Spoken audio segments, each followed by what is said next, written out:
Welcome to Flat Earth Debate Live. I'm your host, Nathan Oakley, and if you are new to this channel, or you've not done so already, then be sure to subscribe, hit the bell notification icon, and join button if you'd like to become a Nathan Oakley 1980 channel member and keep up to date with the Flat Earth Debate. If you would like to support the channel, there is a super chat that runs alongside each of these shows while they are live, and there's also a PayPal, Patreon, crypto, and thanks button in the info box below the video.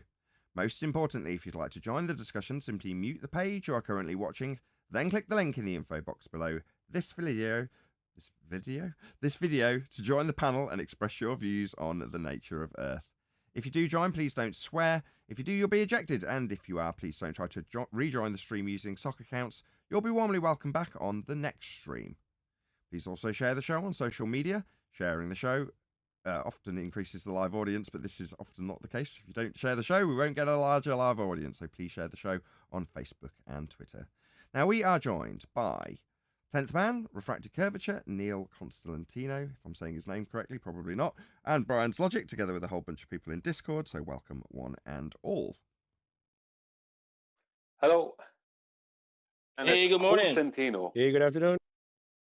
Good morning, good morning. I had a T in there for some reason, I don't know why. Yeah, Cosentino. Cosentino. Cosentino. Not Cons. No, it's not C-O-N, it's C-O-S. Cosentino. Cosentino. All right, Cosentino? Tell him, Brian, tell him. You tell me, it's your name. Cosentino. That's correct. Perfect. Neil Constantino. Stuck a T in there still. There he goes again. I can't help it. I was getting my tongue twisted all around the intro as well. It's because I know I've got to e-beg at some point during the show, so that's probably why. Anyway, how you all doing in Discord? You all excited? Yeah, Hey. really excited. Okay, right, before we do it, I am going to get into a little bit of e-begging. So I've started a fundraiser, so I've done a GoFundMe campaign, as I've done many times in the past, and even for this exact same thing in the past, which is frustrating as it comes. But there we go. In the past, I've tried to get funds to repair these very, very expensive high-end amps that I actually used to sell when I was a rep to various different studios and retailers, and they're extremely nice, and I'm very attached to them, but they just keep breaking. And it's come to the end of the point where I'm happy spending £500 to £800 each time they break. So what I've suggested to the people who hopefully will support me is that I raise the money, hopefully, for at least one of their replacements so I can get the show running again on 2 speakers, which would be nice. But hopefully I can just blitz it and replace all 3. You can't actually see the third because that's currently in repair, shockingly, as will this be probably if I want to sell it. But anyway, the fact is I need replacing these 13-year-old amps with something that's going to be warranted and just not have to be given any thought. So unfortunately, due to a load of circumstances beyond YouTube control, that is to say that I can't really e-beg for washing machines, I've just bought an absolute ton of stuff, and therefore when it comes to things in the show breaking, I just have to extend my hand, which is what I'm doing now. So there we go. So that's the GoFundMe campaign. I will stick a link in the live stream chat, or hopefully if one of my moderators can do that for me, that'd be greatly appreciated. But there are a couple of little things that I would suggest if you do decide that you want to donate to this GoFundMe campaign. That is to say that if you add the amount that you're going to, I don't know, $20 in this instance, just slide the tip 0. That's all you need to do. They already take a chunk. You don't have to give them extra, or in my opinion, obviously, if you feel so inclined that you must give GoFundMe a tip in spite of them taking a certain amount of the campaign anyway, then that's entirely up to you, but I wouldn't suggest this. But yeah, so yeah, if you did not want to support the campaign, it would be just as helpful, and I appreciate that not everyone's got the kind of funds that want to support things like amplifiers on a show. When you're a bigger YouTuber, I'm sure you can just afford to buy a new amplifier. Me, I can't, so I have to do these things. And if you can't afford to support me in the same way I can't afford to buy amplifiers, it's just as helpful for you to share it. So go on to the GoFundMe campaign when you see a link for it, and just stick it on Facebook, stick it on Twitter. It has been more than one occasion where someone's share has directly resulted in someone else contributing to the campaign. And it does show me that in the statistics. So it does mean something if you actually go and stick it on Twitter for me. And I really, really appreciate it if you do share it. So thank you in advance if you do take the time to either contribute, which is obviously greatly appreciated, or indeed share the campaign. It may run for a day or 2. You never know. I might get enough money to chuck 500 quid in a new amp, and then I'll never have to mention it. It can be a long-going campaign to replace the other 2 over a long period. You never know. If that would be ideal, because then I can actually hear what my panel are saying, which isn't the case at the moment. Anyway, there's my GoFundMe campaign. Like I say, smash the link. It's going through. I'll put it in the info box after the live show is finished if you're not watching live. And hopefully I'll just mention it again at the end of the stream.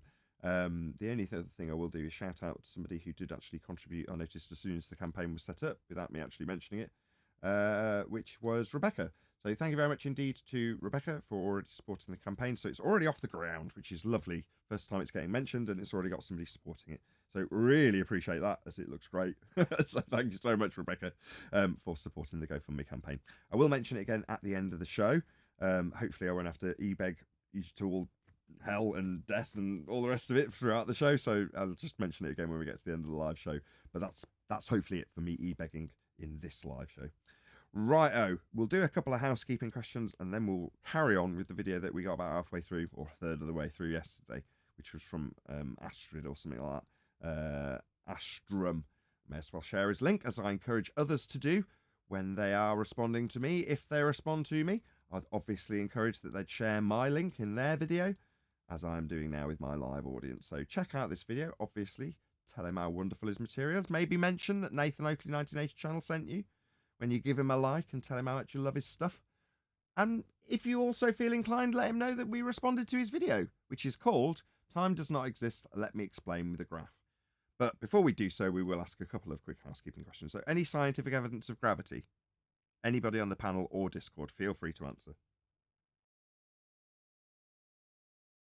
No, because the effect that was supposed to be caused by gravity, or that is gravity, or whatever, is not clearly defined. So what is the effect? Without the effect, how can we do an experiment? My daughter brought up the effect on the way to a class today. So I was having to explain to her, we're just having lots of disasters at the moment. This is one I haven't mentioned before. But as a byproduct of not having any heat, the pipes that run through the building keep getting massive amounts of condensation setting on them because they're so cold, which drips down and starts rotting carpets and doing all sorts of horrible other things, which I get very stressed about. Anyway, I was explaining to my daughter how that process happens. So I'm like, well, we have a shower in the morning and it creates steam. Well, the steam will eventually disperse its way through all the other gases in the building and eventually make its way to something that's cold, turn back into water and condense. Now, she understands the process of phase change. She's already been taught that, so she pretty much picked it up. Right. Later on, on the journey, she's talking about, because she obviously knows what I do, some YouTuber that said Earth isn't flat. And she's like, why would he go out of his way to say that? I said, well, what type of YouTuber is he? Well, he's a gamer. Well, what game is he playing? Well, he's playing Solar Smash. I was like, right. So he's playing a game that's basically affirming his religious belief in a heliocentric world every time he plays it. Now, in the same way I wouldn't suggest to my daughter that you tell him he's wrong, that's not your place. He's entitled to believe what he likes. Likewise, it's not really fair that he starts dictating what's wrong to his audience, but that's not for me to say either. You know, that's just standards that you lay down in society that you try and adhere to when people express their beliefs. You nod, you smile, don't argue with them, it's not polite. You know, that's kind of what I was explaining. Anyway, she was like, well, why isn't space real? And I said, well, you earwig the show, you understand, right? Gas fills space, like with the steam. It's spreading out, it's going in all directions, it's coming from the trees. And she said, yeah, but there's a magical force. And I was like, a magical force, Eleanor? She says, yeah, there's a magical force. I just can't remember what it's called. I says, is it called gravity? She went, yeah, that magical force. I'll never forget would have it. been proud. Yeah, it was just the way she phrased it. She couldn't remember gravity, but she could remember magical force that solves this entropic problem. I was like, no, Eleanor, the gas isn't falling down from the sky, is it, though? Where's it created? And she went, from the trees. Now, what she means by that is I've used the trees as the example when using oxygen. So not necessarily plants. She just said trees because that's what she's been taught so far. But anyway, when I knew what she meant when she responded trees, she means the plants are creating the oxygen, as she understood as she's been taught it, right? So she understood at that point the gases are being created down here, right? Not falling down from up there, right?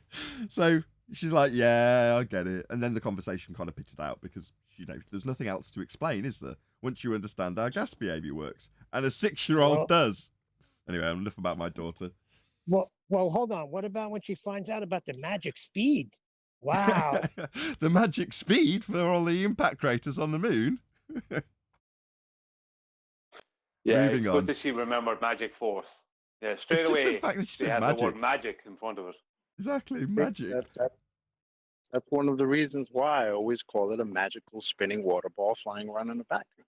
Because the word magical, the way they tell you it works, it's got to be magic. And globals will get mad at me because I call it magical. It's like, nah, you believe in magic. They call Good it morning, guys. magic.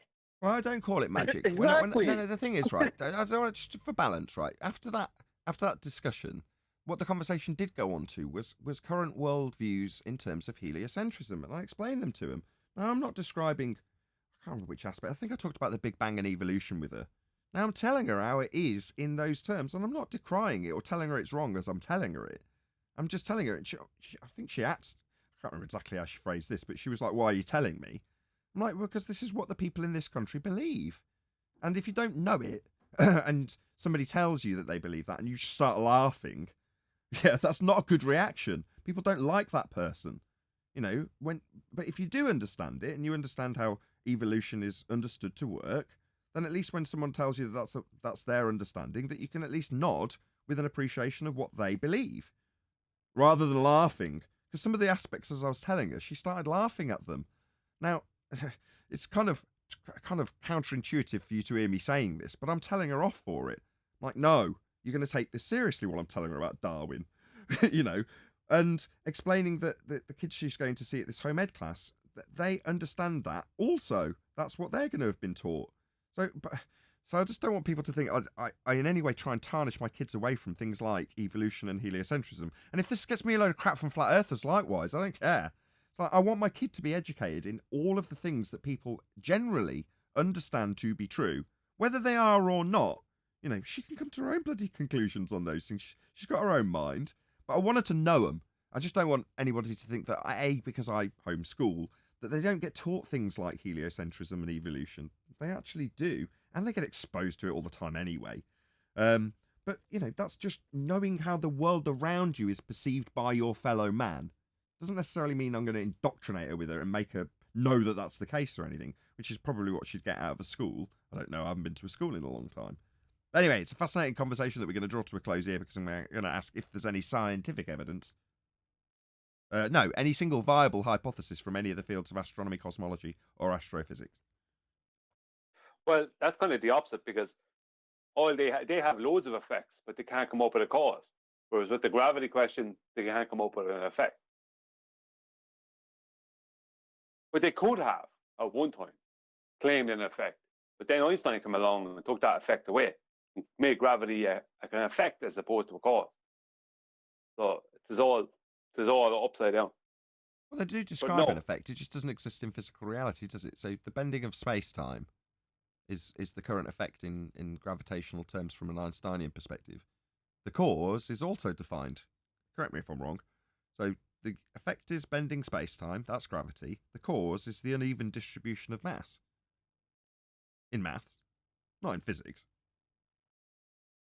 Yeah, but see, that's the opposite is that gravity was an effect, right, before Einstein. Gravity was a cause before Einstein. So there was this supposed effect. Then Einstein came along and gave a cause, and people had to make up the effects of this cause.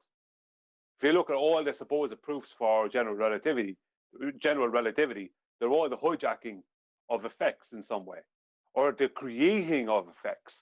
The cesium decay rate, in atomic clocks, this kind of stuff. So they're trying to create effects. But at one time, there was something that they claimed in effect, the apple falls to the floor, and they were trying to prove the cause. Then they went the opposite way. They came up with a cause, and they were trying to come up with, and then afterwards they had to make up a load of effects. So it's like a mirror, complete opposite from each other. Okay, any other comment on that in that regard to single viable hypotheses being offered from any of those fields? If not, we'll move on to this video.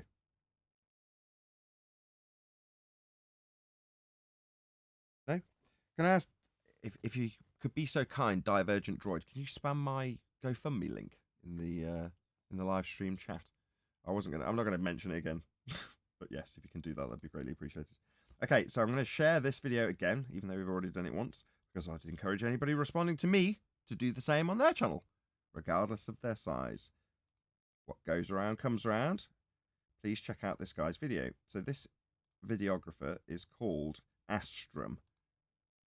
And that's his link going by now in the live chat. And we did it yesterday. We've covered a little bit of his video in regards to time, and we're going to carry on now. If you're in the G+ or Discord panels, feel free, pipe up at any point. Although this is mathematically sound as a basis for a 4D object, I personally don't find my understanding of 4D space deepened by looking at it. So it's because you're not looking at anything that exists in a fourth dimensional reified space-time dimension, because there isn't one. That's why it's not helping you realize the fourth dimension. This isn't it. So I won't focus on it in this video. Even though you've got it on screen, hypnotizing people. Okay, gotcha. You won't focus on it, but you've intentionally left it in the edit. Gotcha. There Was is this a some continuation from yesterday? Yes. I do remember him. You started off with the exact line, "Oh, this is mathematically sound," while a few minutes earlier he described something as impossible. But it's mathematically sound. I love that contrast right there. It's great. Did he say, I hope I'm coming in, did he say it's hard to imagine? Yes. Well, isn't that where it exists, in the imagination? So if it's hard to imagine, and it exists by the imagination, then what is it? Nah, It's a concept that only exists in Einsteinian mathematics. Sorry, Chocolate, go ahead. No, I was just saying, he's just saying that it's hard to imagine that you're just imagining it. That's it, Tim. Well, I can help him. All you have to do is take that two-dimensional picture you're looking at, reify it into a third dimension in your own mind, and then correlate that to a fourth dimension that no one's ever experienced. evidence, however, that a fourth direction exists. Did you say a fourth direction? Understanding a 4D space deepened by looking at it, so I won't focus on it in this video. There is some evidence, however, that a fourth direction exists. A fourth direction?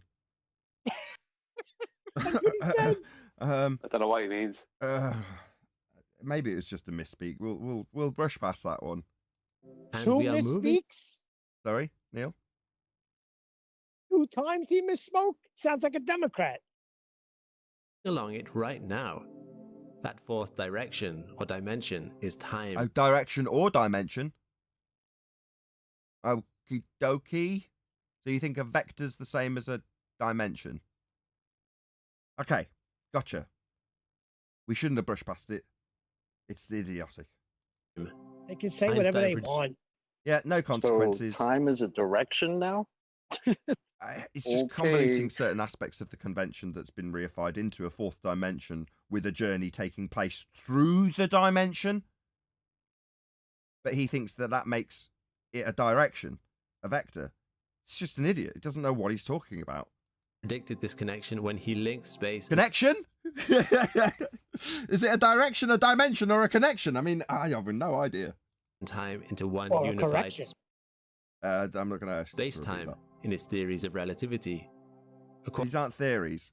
Theories come after scientific validation through experimentation based on a hypothesis after experiencing a phenomena you want to know the cause of, supposing the cause, varying the cause, proving the cause actually influenced the effect, and then forming a theory.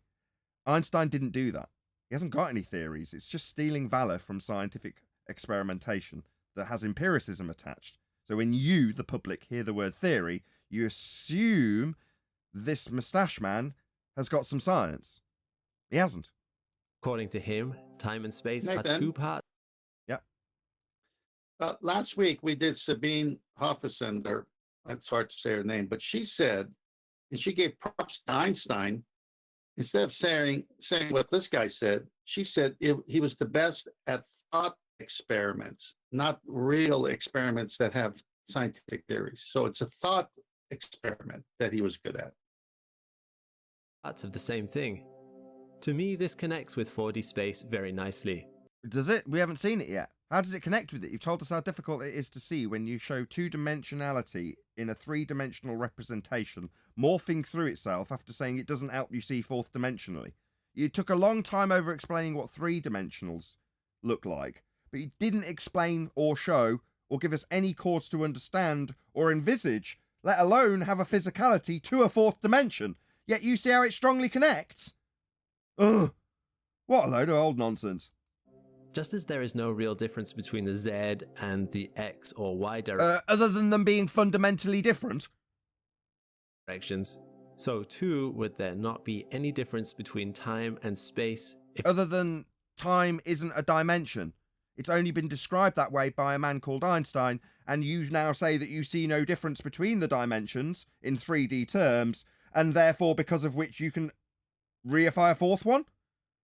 It's absurd. This is crap. time Well, is just he's another done. When he... Sorry, John. John, you go first. I was going to say he's doing that so he can create a Cartesian coordinate system, right?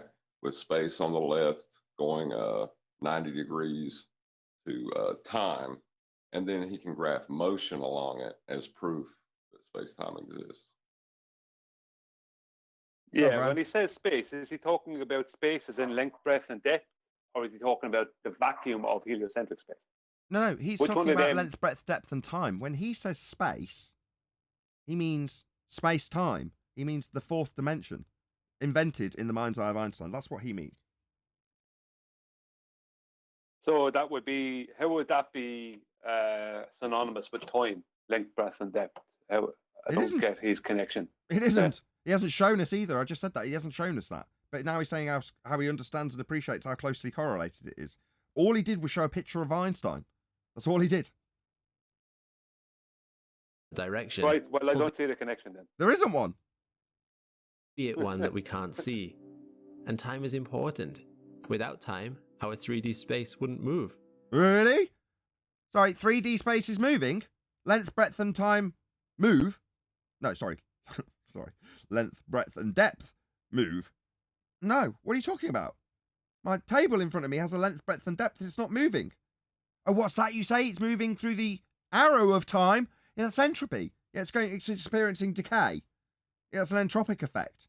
You can describe that, entropy, as the arrow of time, but that doesn't make it a dimension, and it doesn't mean the table's moving.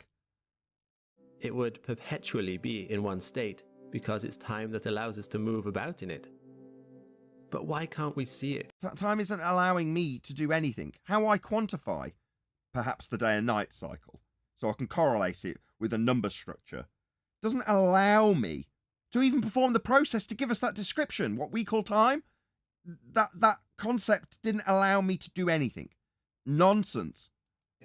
Why can't we look in the direction of time? Because it's not direction!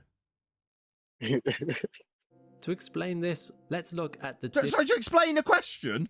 You don't explain questions, you answer them, like I just did. Why can't we look in the direction of time? Because time's not a direction. Yeah, that's an answer to a question. You don't then go forth to postulate how you'll answer this by looking further into it. Just answer it. Yeah, you don't. It's not a dimension. difference between the different... Further to that, it's not a vector. You know, you... God. His guy is so convoluted and messed up that now I'm trying to rebut him describing moving through a vector. No. You don't seem to understand at a basic level what you're even bullshitting about. You're talking about dimensions. Wait, Not directions. Is it a dimension or is it a direction? It's a fourth Or is it dimension he's whatever trying to sell. Whatever he needs it to be. Look, man, he's Sorry. in the BMW selling you a BMW. Next thing you know, he's trying to sell you a Ford. You don't know what the hell's going on. Well, Different in type. that kind of I on would- purpose, in that kind of on purpose, these words aren't defined because the moment you define them, it kind of destroys everything you say afterwards. If you're wanting to assert who is, Direction, relativity. dimension, convolution. It's all the same thing. How would the direction of time work with Google Maps?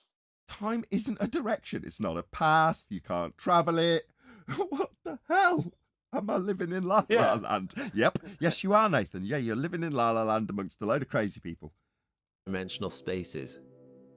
We best notice this when we consider what 2D objects might look like if they were to move around in 3D space.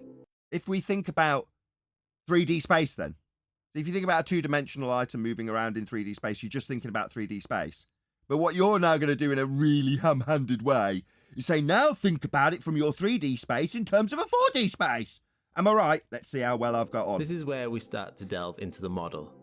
Let's begin by visualizing a standard 3D space. But because we want to eventually see all of space and time in one model... Oh, do we? We eventually want to see this extra dimension. That's what we want, is it? So we're going to will a fourth dimension into existence then, by your own words. Yeah, no, that doesn't make it physically real. I'm sorry. You know, I'm not going to be able to will a fourth dimension into physicality. Neither are you. Neither is Einstein. It only existed to begin with in the mind's eye of Einstein. But you've bought how it correlates nicely with something you haven't shown yet. Wow, they've really done a number on you, mate. Give him 1.3 million subscribers. Model. Let's cheat a little. Cheat? Cheat? You see, here on Flat Earth Debate, we deal with physics. That's the study of the physical and natural world. We do it by looking at the empirical method of science that goes alongside it. Here, what we're going to do? Let's cheat a little bit. Why not? Let's compress all of 3D reality as we know it into a flat, two-dimensional place. Why?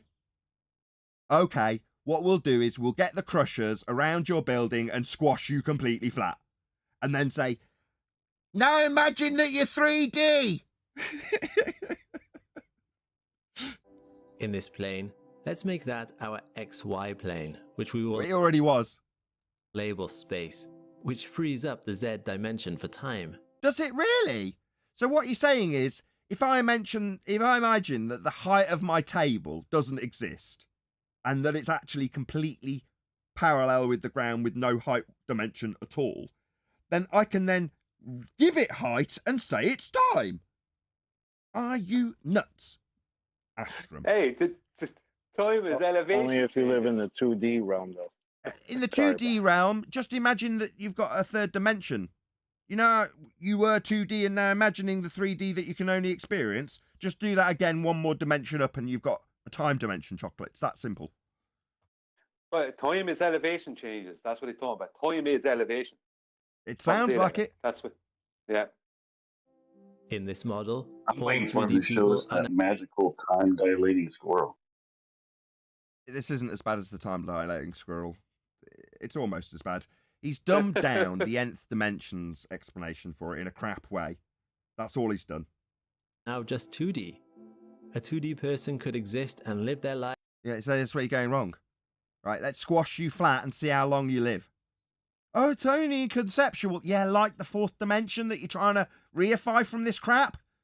Yeah, the moment you squash me flat, I'm not living anymore. But what if I'm still alive in a two-dimensional... No, we're not cartoons. This is idiotic. Lives in the place marked space at the bottom. A cardboard cutout. You could become a cardboard cutout. Remember they used to have them when they used to have video stores years ago? They used to have cardboard cutouts of action heroes and actors. You could become one of those. And then leave time be your elevation. Right, you know those policemen that they prop up outside big supermarkets to make you think there's a copper stood outside? Yeah. Go and ask that copper cardboard cutout if he can imagine being third dimensional. And when he goes, yeah, imagine it. I just can't get there, man. I'm flat.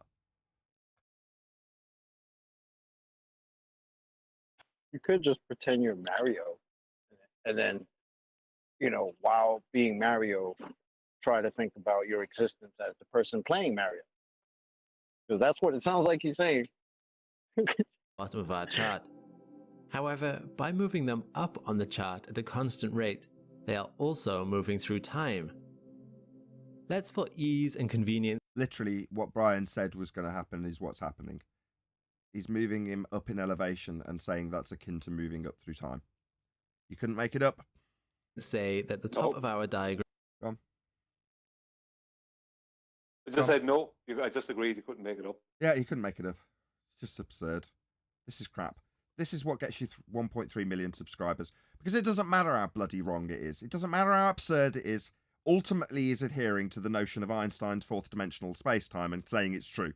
So it doesn't matter how crap or wrong or nonsensical his claim that it's true is. It'll get promoted above all else because it's in line with the heliocentric religion of the Western world. Does it matter that it's completely garbage and it doesn't make any sense? No. At the end, his conclusion is space-time's real, therefore who cares? Is the Isn't future. this Isn't this a proper time for Michu to say, see the pants, leaps of logic? Yeah, it's guesswork. Leaps of logic. Nobody in his field's dealing with the scientific method, the empirical method that deals with the physical and natural world, natural science. None of them are dealing with that. This is all guesswork. Just guesswork that's been given to him by people far smarter, in the case of Astrum, that he's tried to water down and done a really, really poor job of doing so. You know, there's nobody reasonably minded that's going to reify space-time from this description. It's just crap. In other words, I'm not criticising him as a flat earther for being wrong in his heliocentric nonsense. We can do that all day long. We're saying, poor show as a heliocentrist. I shouldn't be able to do a better job of reifying space-time and describing it. That shouldn't be the case when you've got 1.3 million subs. You should be right. You should understand your own religion. It's one thing for me to point out it's wrong, but it's another thing to have to correct you on how you don't understand it in the first place. To describe moving up through one axis in a third dimension as being time, this is utterly garbage. Give him 1.3 million subscribers. Give it 2.3 million views. While the bottom is the past. So the higher up our 2D person goes in this... Higher up? Sorry, I thought they were moving through time. Why is it now back to describing the second dimensional flat person that's been squashed moving up? I thought that up was now time. Don't seem to understand what you're talking about. It doesn't make any sense. Diagram, the older they get. As we don't see... The older they get? Sorry, how old has this pencil man got in the time you've been explaining it, moving him up through an axis? He didn't get any older. You didn't show any wrinkles. You just showed him moving up. Oh, thick as they come. Don't understand your own heliocentric nonsense. Get a grip, man. To have a whole lot of control over our ability to travel through time. Sorry, you think we're taking journeys through time now, do you, Dumbo? No. Nobody's travelling through time because time isn't something you can travel on. It's not a road. It's not an axis. It's not a dimension. And it definitely ain't a direction. Yeah, we haven't got DeLoreans. There are no time-travelling equipment. It's only a matter of time before he, pardon the pun, before he inserts his time changing, because that's why he's trying to go with this XYZ, with Z being time, is that time is going to change for the for the person who is experiencing the fourth dimension somehow when they raise an altitude. You know, so raising an elevation is a change in the rate of time, according to Einstein. Now, if you go up 50 foot hold on, above let where Brian you are get to the now- end. No, that's correct. I see where he's convoluted it now. Well done, Brian. It's always nice to know why they've made such a cock up of it. Yeah, no, I thought you kind of knew that, but no, that's what it is. That's what it is. It's like the whole point is that the further away you get from your globe out in altitude, then the faster time will move for you. So technically, you know, if you go off out into their heliocentric space for whatever amount of time, pardon the pun, you know, depending on how far away you are from the globe, when you come back, then people that you were the come same back age as and you're you older will than your not be twin, right?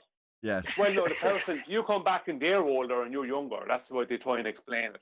But actually, if Right, you look right. into it logically, it would work the other way. Logically, you would be, logically, it would work kind of the other way. No, sorry, no, it would work that way. Sorry. So you come back and you're younger and they're older. That's the. You know, I want to second what Brian says and enjoy the pun. Yeah, indeed. well, the whole thing about Hold on, I think John wants to chime in. Go ahead. well, the whole thing about that is when I used to think about when I first come to flat Earth, I would ask heliocentrists, like, if you believe this, that time is changing as you rise in altitude, then shouldn't the angles to celestial objects also have changed from that altitude? And they don't like discussing that. I don't like this. You're absolutely correct, but this guy isn't doing that right. When Brian accurately describes how Einstein's describing this, right, moving up through an axis is actually moving up in one of the three dimensions that we do actually experience. What this guy's done is removed it and substituted it for time. So it's just wrong. It's just wrong within their own claim. It's wrong because we can debunk it, but you're getting ahead of the stupidity of the mentality of the videographer in this instance, if you follow my drift, John. Yes, you're right. Let's imagine for a second that our two... Sorry, go ahead. I don't think he's doing a very good job at explaining this at all, or even trying to make it seem like reality at all. We'll see where it goes. The person travels upwards at a constant rate, as if there is some consistent force or wind at play pushing them upwards towards the future. But gravity is not a force.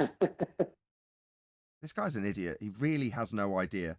He's not obviously been to university and studied fourth dimensional space-time bending, the effects of the curvature of space-time in Einstein's rhetoric. He doesn't understand it. He's a high schooler that's been given this information from YouTube, presumably, and he just doesn't understand it. Sadly, Go on. Yeah, Nathan, he exchanged the third with time. So he's still in 3 dimensions. He's not at all showing anything in 4 dimensions. He just replaced it with time. Yeah, which is what I expect somebody who would then later go on to describe the force moving them through time. You're just like, oh, God, way to show how high school level your understanding of the force of gravity is. Yeah, gravity's not a force. Now, you can think of it as a force, dumb high school education in terms of gravity, but it isn't one. Yeah? To quote Professor Brian Cox, there isn't really a force of gravity at all, end quote. Well, what I'd be focusing on would be not even the word force there. It's that you go upward into the future. That would then mean that when I go into lower elevations, I'm going back into my past. Yeah, back in time. Back to the future. So while I'm in a valley, I'm going back a few years. You know, I know that their calculations would be very tiny, but the point is that like he's mixing up future and past with time dilation. Not the same thing, even within that. It's a change in the rate of time within that paradigm, but it doesn't mean you're going into the future or into the past. Go on. And now our guest singer and band, it's Huey Lewis and the News with Back in Time. I'm gonna go back in time. Go ahead. I was just gonna say, at least where we're going, we don't need roads. Well, yeah, I mean, it's begging the question of, just one second, Nathan. You know when they say that we are seeing light from a star that exploded whatever amount of billion years ago, and we're only getting the light now. It's that kind of a thing. It's like that we're looking into the past. To your eye. Yeah, we're looking into the past. That's kind of where he's trying to take it, you know. Cannot slow down time for ourselves simply through willpower, no matter how much we might want to do so. However, it is misleading to say that we can't change it at all. It's a description. Time's a description. You're describing something. It's a concept. It's a convention that you can work within to describe things. Yeah, what do you mean change it? Your description of changing things in a physical sense is only true in the mathematics of Einstein's fourth dimensional space-time bending. Well, what he's going to try to do is correlate an entropic effect and something affecting it with time. So you could do the same thing with gas behavior that he's getting ready to do with cesium clocks and say, well, gas expands at this rate because I put it in a container. I have stopped time. The faster we travel in space, the slower we travel in time. This is one of the guiding principles of Einstein's relativity. That doesn't make it in any way physical. Yeah, the mathematics of Einstein's conception. That's all this is. This model can express this idea through the power of vectors. Right, the idea. It can express the idea and describe vectors in maths. That's right. Now we're getting somewhere. At least he seems to understand it when parroting it off Wiki or whatever he's doing. As our 2D person tries to move to their left or to their right, their vector of travel changes. No, Einstein didn't describe it as a two-dimensional man moving through the third dimension in 3D space as being a time dimension. No, you've moved. You were doing well for about 10 seconds. Now you're irritating me again because you don't understand your own religious faith. While traveling at a fixed rate, like a sail on a ship catching a breeze, we can only go as fast as the wind takes us. So the vector coming out from their front must always remain the same. What? What kind of nonsense was that? But this is what they're giving to the world, Nathan.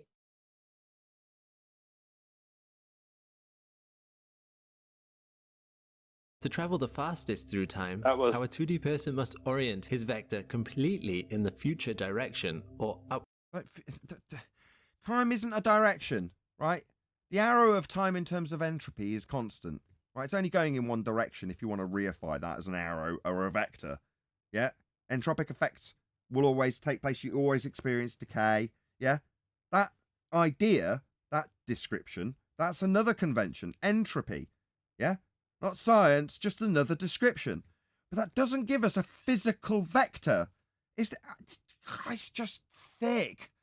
It's just not irritating to anybody else. Yeah. I want to actually Totally. attack Einstein, not this crap that someone doesn't understand. I'm just saying, it started off well, and this is partially why I don't want to respond to tosspot YouTubers like this Astrum guy. Yeah, he's got 1.3 million subscribers. So if you want to take it on the validity scale of popularity, which we definitely don't adhere to here, subscribe today, by the way. Please hit the super chat and support my GoFundMe campaign. That's not what we adhere to. The point of dealing with Tyson or Thaler or Shuckle and Bothlam or whatever she's called is that they're delivering what could be considered a mainstream approach to the actual rhetoric of heliocentrism, as opposed to this. I don't want to spend half the show correcting him about how heliocentrism is actually described so that I can then debunk it. It's Can I one say and the something? same. It's one and the Yes. same, Nathan. When you break this down, you educate your audience as to the foolishness and silliness. So then when we get one of the big hitters to say the same thing, they say, well, that's what that other joker said. Yeah, I agree. But if you take down Tyson and Cox and all the big guys, you'll knock out all these little guys that are in the way. I Well, don't know, look. are you bowling or what? What do you mean? I'm going to get a drink. Well, What do Well, you mean, not Neil? coming through. I didn't get it It's going either. on. I brushed past it because I thought I hadn't heard you correctly off my one speaker. Please support my GoFundMe campaign. well, this guy's 1.3 million subscribers, and he's pumping out nonsense. You know, I understand what he's trying to explain, but you can't go in the direction of the future. It's not a direction, because if you could go in the direction of the future, then that would mean contrapositive. You could go in the direction of the past. That would mean you could go back into the past. And Well, you now our can't go back to special guest yesterday. band, Huey Lewis and the News, with Back into... Didn't we do this already? I think we're just experiencing a time loop. Could be a white hole, spewing time. Yeah, out backwards. Yeah, Yeah, spinning but- it out back, reintroducing it when we've already experienced it. Like in A Brief History of Time. Just another wanker talking about nonsense and inventing white holes. Yeah, but we had the movie Star Trek go back in time to get a whale and bring it to the future so the planet wouldn't fall apart. Upwards. However, if they are to travel any amount in either direction to their sides, they can only do so by pointing their vector away from their direction of travel. How do I put my vector? Maybe you could explain that to me in response. Yeah, I haven't come up with any questions for you so far. How do I change my time vector? I'd like to know the answer to that, please. I mean, I feel like it's pointing the wrong direction at the moment, and I'd like to correct that with your help. Well, is it pointing up or down? Mine's definitely pointing up, Brian. Well, that's in the right direction then. It doesn't feel like it's the right direction. I need to reorientate the vector. They have motion in the X direction now, but they have done so by reducing their motion in the Z direction. Did I now? I reduced my Z vector with respect to the time vector. I see. It's as simple as that, eh? Yeah, They're the moving time vector is the Z vector coordinate. Is that not height, Brian? Elevation, yes, that's elevation. Quick, Nathan, reduce your Z vector. Inputting commands, Captain. Through space, but at the cost of moving a little slower through time. Slower through time. So if I reorientate my time vector, I can slow down time, can I, Astrum? Yeah? If I say the words back to you that you've just said, do you appreciate how stupid they sound? Because you're postulating slowing down time, son. Yeah? Do you not realise how absurd that is? Yeah? Now maybe it's why we, the flat earthers, need to be ridiculed. So this tosspot can hear me and go, yeah, but it's a flat earther saying it. Therefore, all absurdity spewed out of my mouth can be accepted as true. Taking this to its furthest extreme, our individual has completely flipped on their side and now only has motion in the direction of X and none in the direction of Z. They have velocity in space, but not time. Wow. So this flat dude, this stickman, has effectively stopped time. Right? You think the arrow of entropy can be halted? No, absolutely not. See, that would involve being able or capable to achieve absolute zero. No, nothing will ever do that. You know, this fundamentally defies principles we understand in nature. So no, Astrum, absolutely not. So I suppose this implies our vector is the speed of causality, or the speed of light. There is no speed of light. What are you babbling about? Another Einsteinian concept that you've derived from the mind's eye of the mathematics? Based on heliocentric rhetoric? Definitely not. Go ahead, Brian. I know you want to get a word Ludicrous in. speed.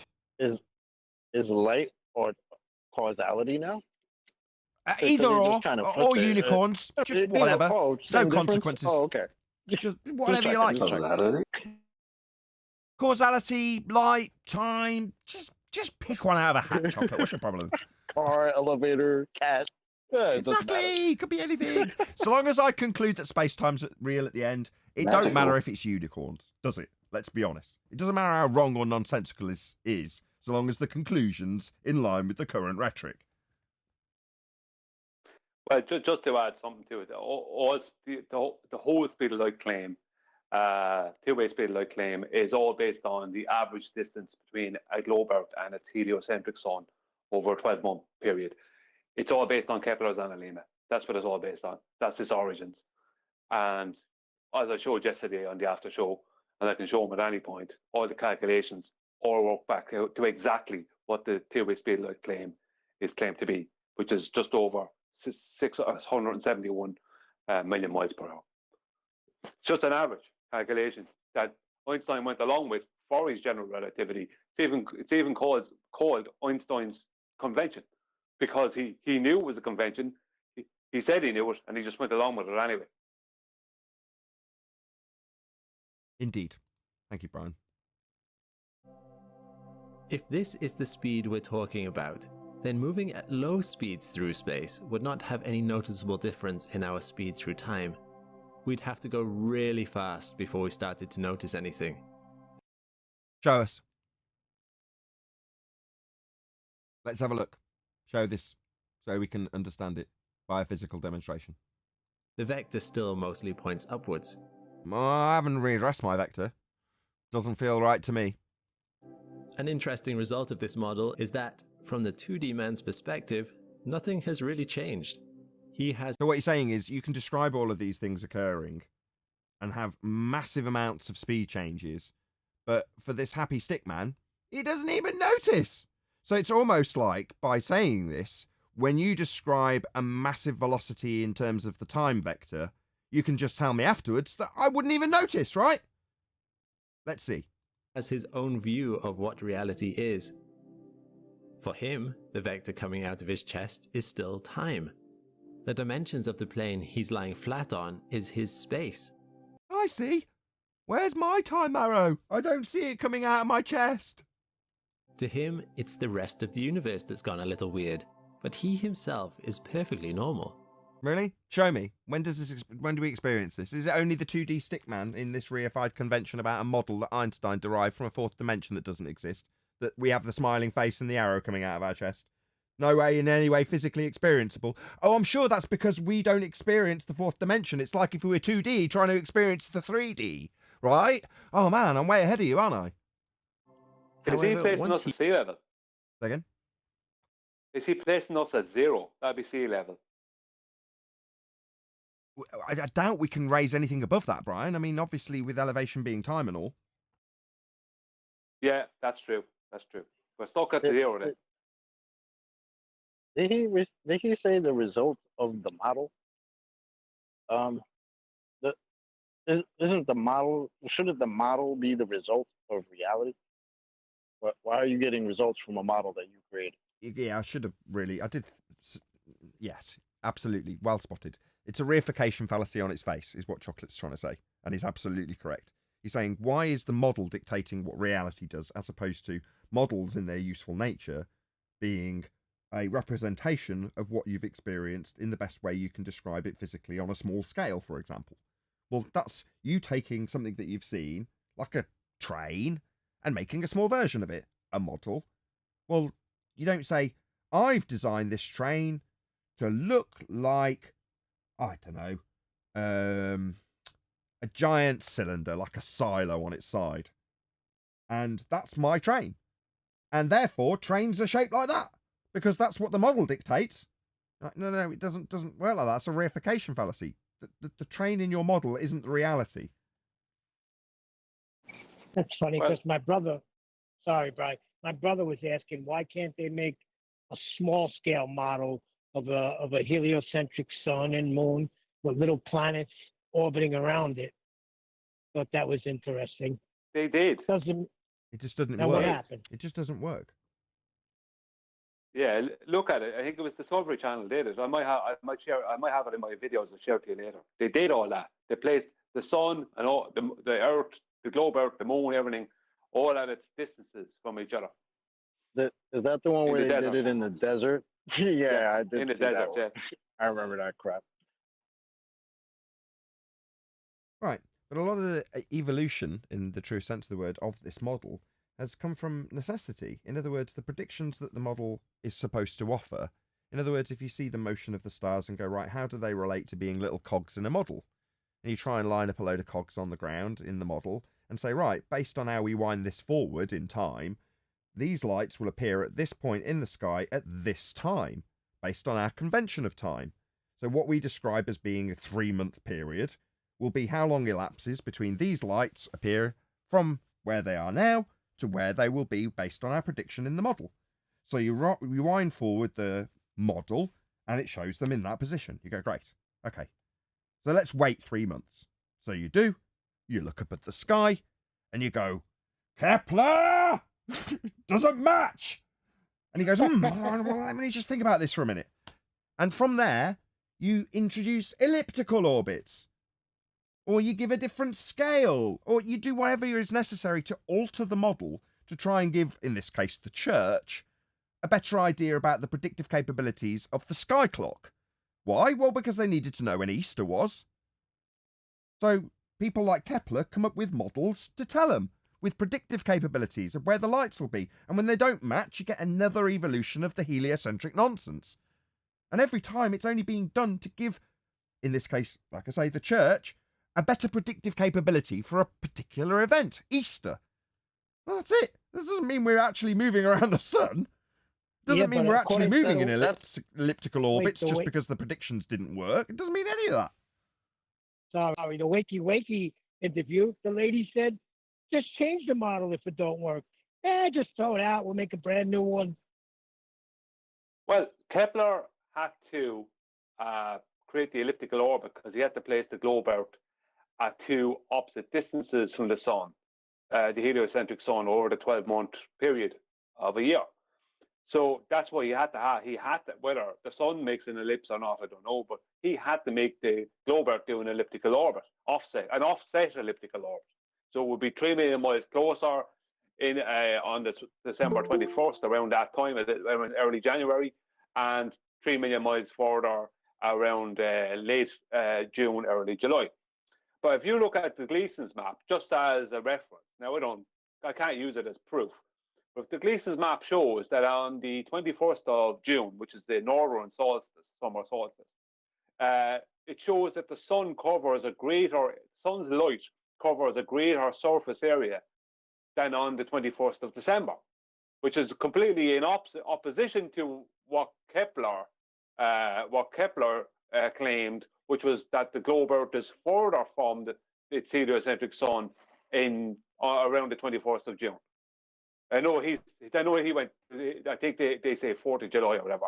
But the point is that if you were closer to the heliocentric sun, then the sun's light, I know it's crazy, but the sun's light would cover.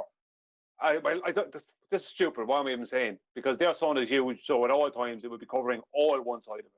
The whole thing is convoluted. Don't mind me. Forget it. Scrap it all. It's all nonsense. Indeed. Right, I'm going to do one last shout out to my GoFundMe campaign that I've just set up. So this is a campaign to hopefully replace the 13-year-old amps that I've got currently running the show, as they're constantly breaking down, and I'm sick of spending £500 or maybe even more a time at trying to repair them. So I'm just going to replace them with something for about the same cost as each repair is costing, or there or thereabouts. So I'm going to buy some cheap and cheerful studio amps and chuck them in their place. So ideally I'd replace all three, which is why I'm asking for about £1,500 in this GoFundMe campaign. Ideally, I need to get to about 500 quid pretty quickly, so I can just replace the one that's not working almost straight away, and then I can actually hear the show properly, which would be wonderful. But hopefully one of my moderators will stick a link to this GoFundMe campaign in the live stream, and I will stick a link to it underneath the show once the live stream's ended. But if you did want to donate to the campaign, just make sure you slide the tip amount down to 0 after you've put the amount that you want to contribute. So stick the amount in and then just slide it down to 0. Obviously, thanks in advance to all of you. Oh, it won't let me do it for some reason. Let's try that once more. There we go. So yeah, they do take a cut anyway, so there's no point giving them an extra tip in my opinion. For future reference, I keep saying this, I think it's the second time I've done this and just automatically gone to GoFundMe when somebody suggested that they're not exactly the greatest of person to use for fundraising. So if you are that person, I am so sorry. Please get in touch. Let me know what the alternative is so I don't do this for a third time. Anyway, there's a brief description in there of why I'm e-begging for new amplifiers, given how old they are and the fact that one of them's now broken and one of them's currently in repair. But if you don't obviously want to support financially, that's obviously fine. Just click the share button in the campaign and share it on Facebook and Twitter. It does have a massive impact and has done in the past in terms of raising funds for me to keep this show on the road, that show being Flat Earth Debate. So with that shameless plug for my e-begging campaign, I'm going to say first and foremost, if you are watching this on either Nathan Oakley 1980 or Nathan Oakley premiering streams, then stay tuned, as there will be an after show to follow. Unfortunately though, if you are watching this live, this is where we bid you farewell. So another massive thank you to all of you. Smash the super chat, liked, commented, shared, subscribed, joined as a Nathan Oakley 1980 channel member, smashed my GoFundMe campaign link, shared it, hopefully contributed, and all that good stuff.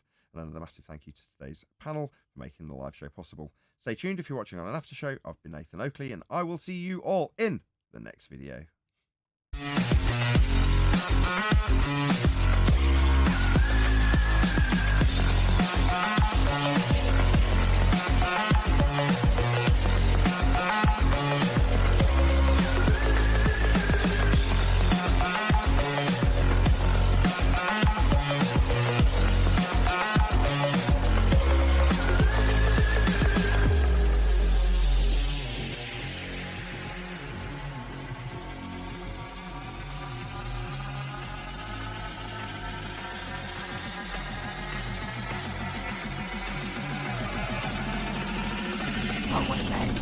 What a lovely day!